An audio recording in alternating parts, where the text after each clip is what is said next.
দেশের বাজারে আবারও বাড়ল স্বর্ণের দাম। অনেক বেশি, মানে ডে বাই ডে যেটা এভাবে বৃদ্ধি পাচ্ছে সেটা আসলে অনেক বেশি আমাদের সাধ্যের বাইরে হয়ে যাচ্ছে।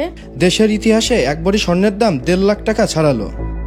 সবচেয়ে ভালো মানের 22 ক্যারেটের এক ভরি স্বর্ণ কিনতে গুনতে হবে 1,51,282 টাকা। অনেক বেশি, এখন 1,51,282 টাকা আজকে ভরি নির্ধারণ করেছে বাংলাদেশ জুয়েলার্স অ্যাসোসিয়েশন বাজুস। এক ভরি সোনা বিক্রি করলে সর্বোচ্চ 3-4 হাজার টাকা লাভ হয়। এখন 10,000 টাকা বেড়ে গেলে ওটা কাভার করা খুব কষ্ট। এক দফায় স্বর্ণের দাম 1,470 টাকা বাড়ানো হয়েছে।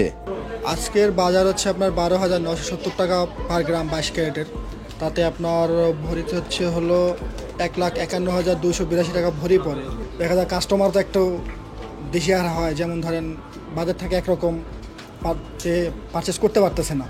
এ নিয়ে চলতি মাসে 4 দফায় বৃদ্ধি পেল স্বর্ণের দাম। যেভাবে স্বর্ণের দাম বাড়ছে, আমরা মধ্যবিত্ত পরিবারগুলো আসলে আমরা সমস্যার সম্মুখীন হচ্ছে। আমাদের নিত্য প্রয়োজনীয় যে জিনিসপত্র বা ছোট ছোট জিনিসপত্র যে আমরা ইউজ করবো, এগুলো আমাদের এখন সাধ্যের বাইরে হয়ে যাচ্ছে।